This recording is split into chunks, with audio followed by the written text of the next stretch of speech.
เ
มาเด้อ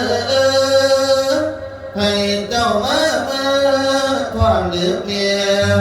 กำลังนอนคอยเจ้านอนเฝ้าตื่นแม่ข้าพี่ให้แม่ฝ่าลูกเกินมาถ้าเป็นเต็มตัว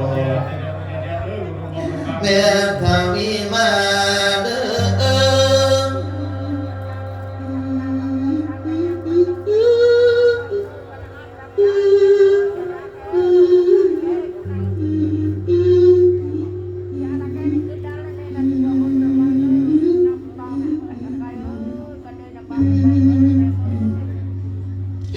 ลามา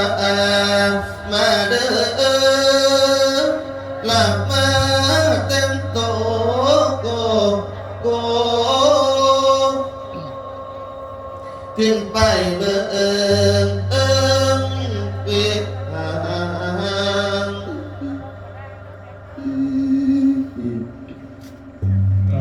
ไปเบิ่งฝูงเท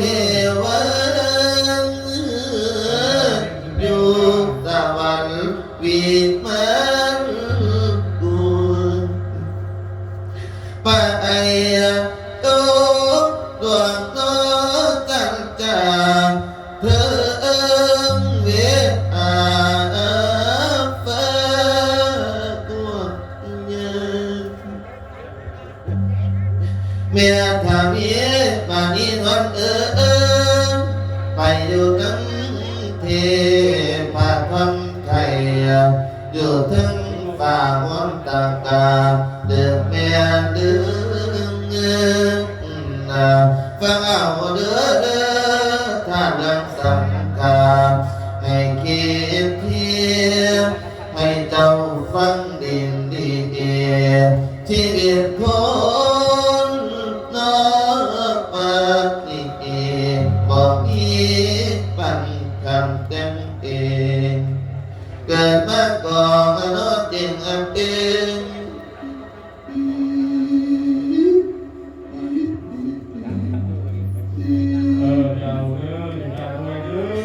พวกเขาเตียงคือสังขารแล้วแต่บุญสมบัติที่ผู้คนทำไว้คนได้ลงนอกกาบวงทั้งปวงเดินต้องเปียผู้ลังคนเกิดมา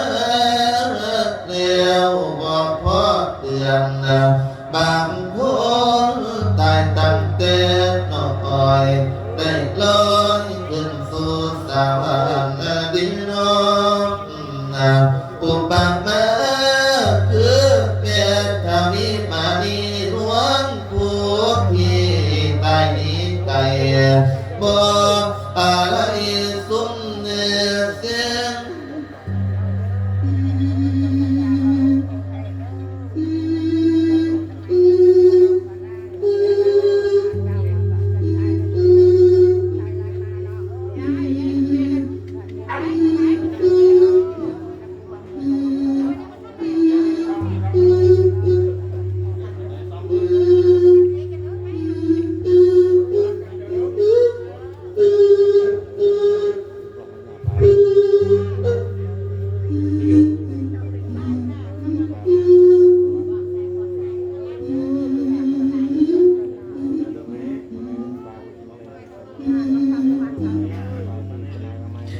บ่อะไรเดียสมมาเส้นบ่ห่วงน้ำดีตายเลียโลดบ่มีวันฝืนโลดบ่มีวัน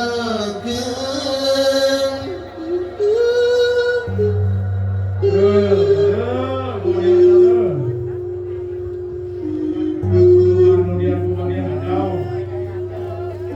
โ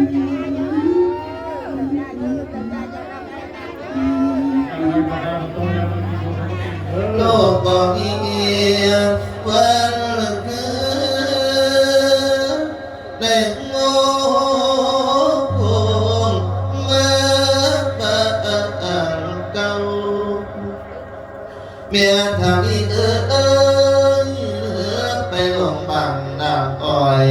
เลยลืมพอไว้บางคามันดิ้นน้องเสียงก็ดังตึงตามอยู่เอิงว่าแม่มันเฉ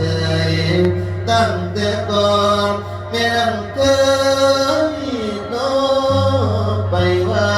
หมู่เพิ่นเที่ยวมามาพระเวทาวีตายไปแล้ว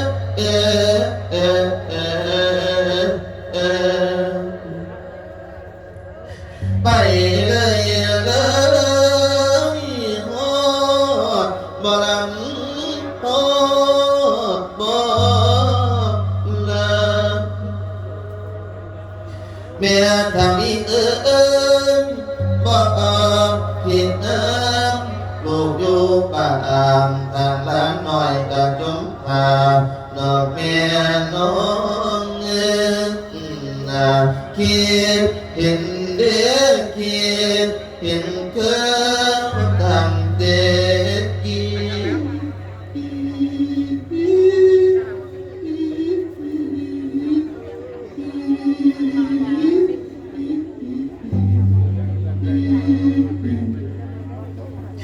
ลาเธอเต็มปอทันตาเมียเขาอีเคยไม่เพียงมาพาท่านไหลยุ่งอีกินว่าเป็นเมียถ้ามีก็จะป้อนบักยังนอนบ่ละเมียก็ยังนอนได้อีกก่อนเมียถ้ามีเจ้าได้ฮักเจ้าได้หอมทางหอมลูกหน่อยจนได้ส่งดอกเมียน้องถึงสิยาสิโยงงามเมียนาบอกคือนี่บูตาจากไปก็อันเธอดวงวิญญาณทั้งผู้จาท่านลำบากยากเย็นเป็นชาในผู้อยู่หลังยังเป็นห่วงและอะไร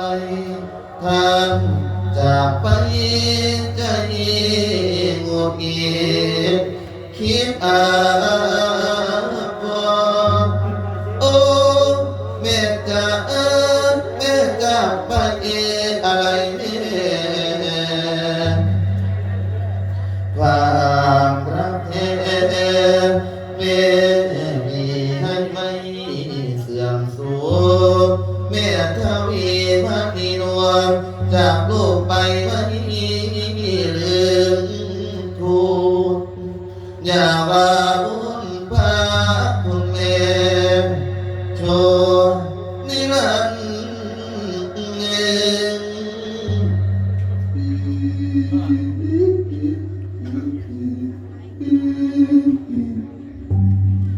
เมียทวีมาเด้อ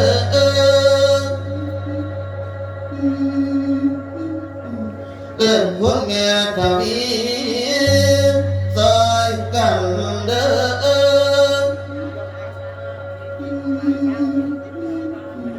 มาเด้อมากินข้าวอันพาเวนโลกเก้าเลยโตเต็มนี้ทั้งแก่ออมต้มพ